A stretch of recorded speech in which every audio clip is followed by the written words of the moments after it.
ఇదైతే సండే రోజు లాగనమాట. First chicken అయితే మ్యారినేషన్ చేసి పెట్టేసుకుంటున్నాను. ఈ రోజైతే మా హస్బెండ్కి పులుసు లాగా కావాలన్నారనమాట. ఇంక అందుకని కారం ఎక్కువ వేసి ఆయనే పులుసు పెట్టేసుకున్నారు. నేనేమో పిల్లల కోసం ఫ్రై చేశాను. నమస్తే అందరికీ, అందరు ఎలా ఉన్నారు, బాగున్నారా? నేనైతే చాలా బాగున్నానండి. చాలా లాంగ్ గ్యాప్ తర్వాత మళ్ళీ ఈ వీడియోతో అయితే మీ ముందుకు వచ్చేసాను. ఎందుకు ఇంత గ్యాప్ వచ్చిందని మాత్రం అడగండి, పెద్దగా రీజన్స్ ఏం లేవు.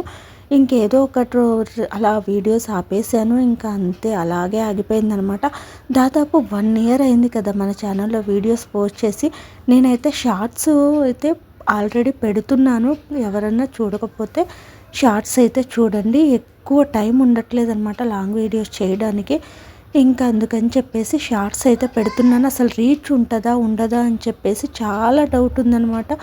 ఇంకా అలా డౌట్తోనే ఒక వీడియో పెట్టి చూద్దామని పెట్టాను. కానీ బాగానే రీచ్ ఉంది. 1 year ఆపిన తర్వాత కూడా ఛానల్ అయితే ముందుకెళ్ళిందనమాట. సరే ఓకే అని చెప్పేసి వీడియోస్ అయితే రోజు షార్ట్ వీడియో మధ్యాహ్నం 12ంటికి అయితే వస్తుంది.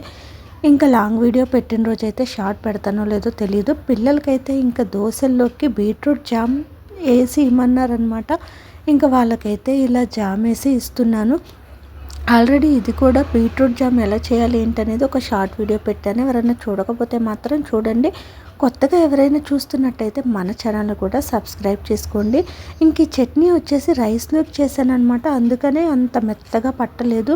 ఇప్పుడు దాన్నే దోశల్లోకి వాటర్ వేసేసి మళ్ళీ మెత్తగా అయితే పట్టేస్తున్నాను. ఇంకా దోశల్లో కూడా మళ్ళీ చట్నీ సపరేట్గా చేయాల్సిన అవసరం లేకుండా నిన్న కొంచెం క్వాంటిటీ ఎక్కువగానే చేశాను. ఇది కూడా షార్ట్ వీడియోలోనే పెట్టానండి. ఇది కూడా ఎవరైనా కావాలంటే చూడండి. చట్నీ మాత్రం చాలా బాగుంది. ఇది బీరకాయ, సొరకాయ, టమాటా, పల్లి ఈ 4 రకాలు కలిపి అయితే చేశానమాట. ఇంకా షాప్కి అయితే వెళ్దామని చెప్పేసి మా హస్బెండ్కి టిఫిన్ ఏమో పార్సల్ చేస్తున్నాను, బాక్స్లో పెడుతున్నా. అంతా రెడీ అయిన తర్వాత ఆయనకి ఫోన్ చేస్తేనే ఇప్పుడు వద్దులే షాప్కి, నేను చికెన్ తీసుకొని వస్తాను, క్లోజ్ చేసేస్తాను అని అయితే చెప్పాడనమాట. ఇంకా బాక్స్ని అలాగే పక్కన పెట్టేశాను. ఇంకా మా చిన్నోడైతే వెనకాల వచ్చి ఓ గారాలు పోతున్నాడు అనమాట. వాడు అట్లా వాడున్నాడు. ఇంక ఈరోజు అయితే చికెన్ 2 రకాలుగా అయితే చేస్తున్నాను. ఫస్ట్ అయితే మొత్తం మ్యారినేషన్ చేసి పెట్టేసుకుంటాను. 1 గంట సేపు అయితే ఇలా కలిపి పెట్టుకుంటాను అనమాట. చికెన్ అయితే టేస్ట్ బాగుంటుంది ఇలా కలిపి పెట్టుకుంటే. మనకు అప్పటికప్పుడు చేసే కంటే కూడా మనం మ్యారినేషన్ చేసి పక్కన పెట్టుకుంటే ముక్కకు ఉప్పు, కారం, మసాలా బాగా పడతాయి కదా. అందుకని చెప్పేసి ఎప్పుడూ ఇలా 1 గంట అయితే పక్కన పెట్టేసుకుంటాను. ఫ్రై ప్రాసెస్ అంటే కొంచెం మొత్తం డిఫరెంట్గా ఉంటుంది, అది కూడా తర్వాత అయితే చూపిస్తాను.